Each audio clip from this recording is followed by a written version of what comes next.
Mi adir al-kol, mi baruch al-kol, mi gadol ha-kol.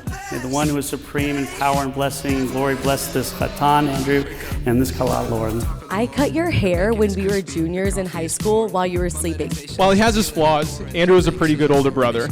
He let me hang out with his high school friends. He bought me beer in high school. He was a pretty good role model. Really didn't mean to do the full cut.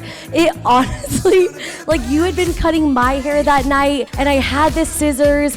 But being the biggest one in the family of Jews is like Andrew being the smartest of his high school friends. The bar is set pretty low. But you never noticed. So I have been harboring that for all these years and it's really nice to get that off my chest. How could you find each other in a world of 7+ billion people?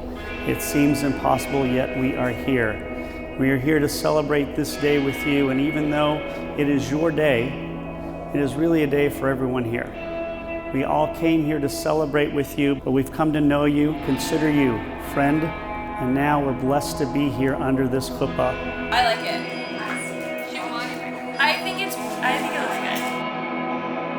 Writing a Mother of the Bride speech was emotional enough, let alone delivering it. I have a feeling it's my one and only opportunity to retain my son-in-law's attention without him showing signs of getting tired of me.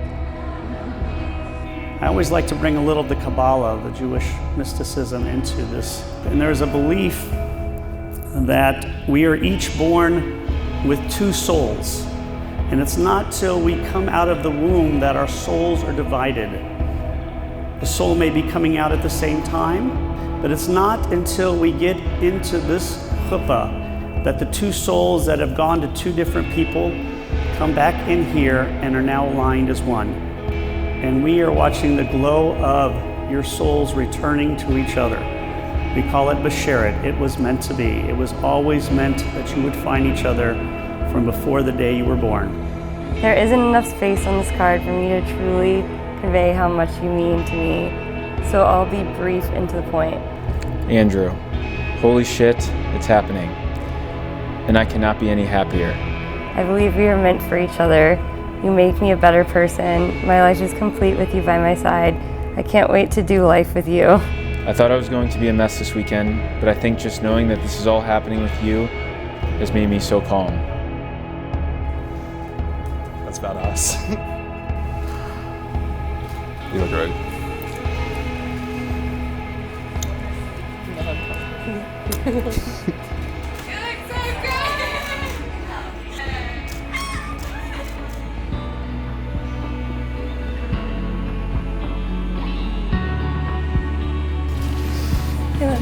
Love you too. Evan and Zach were Sam's world. His colleagues in the OR told me the only thing he talked more than his toys were his children. I know he would be immensely proud of Zach for taking his place and walking Evan down the aisle today. Y'all may argue, but y'all are so protective of one another in every way. I have a feeling he also would have been delighted in Evan's fine choice of a husband. I mean, how could Sam not have loved someone as cocky, smart, and good-looking as he was? I would typically visit Andrew in Chicago a few times a year. And so I drove up, and when I got to his place, he told me that he had met with this hot girl on the dating apps, and she would only go out with him if she could bring a friend. So he needed a wingman. So I thought to myself, okay, a little late notice, but I'd be happy to tag along. So then Andrew proceeded to say that's why he asked his friend Charlie to go with him, and if it was cool if I just hang at his place while he went out with Charlie. However, Charlie canceled, which is probably a good thing because he probably would have gotten blacked out and ruined the date. However, I knew my brother liked her pretty much right away because later in the night when we were in the bar, I gave him, like the kind of the brotherly wink signal, hey, do you need me to get you out of here kind of thing. And he shook me off. When Andrew asked me if he could marry Evan, he turned a very difficult day into a beautiful one.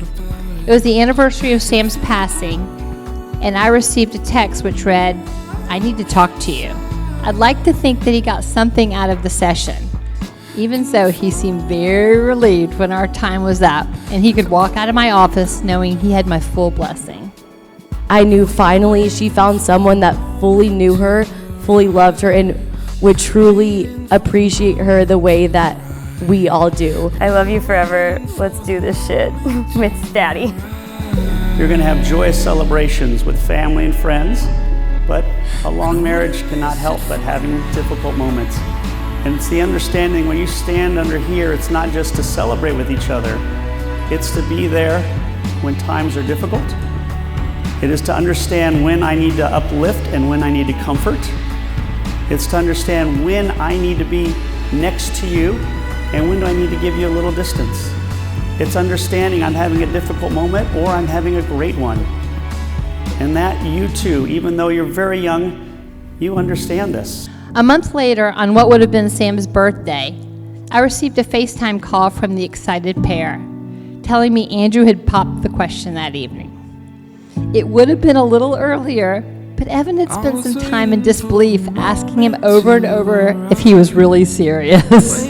But one of the best experiences is finding true love, and I'm certain Evan has succeeded in finding that true love. Now, one more time, I'm going to invite you to gently turn around. You can face everyone. This is a wonderful moment for photos, by the way. What you two are looking at is your village. We know it takes a village to make a relationship, and this is yours. These are the people, as we've said, who've known you since you were born or have known you recently. These are your friends and your family members, your co-workers. These are the people who love and support you. These are the people who would not want to be anywhere else on this day than right here with you. We want to thank my parents, Alan and Judy, for throwing a kick-ass party last night. And of course, Lauren's mom, Julie Rubin, who I think has spent every single day for the past year and a half planning this wedding. So, and last but not least, holy shit, have you guys seen my wife? Do the crazy stuff as much as you can now, because in a blink of an eye, you'll be standing at your own child's wedding, wondering how you suddenly became the ones having to do the grown-up stuff, like giving advice to the newlyweds. You, Andrew, and you, Lauren, are now husband and wife. Mazel tov!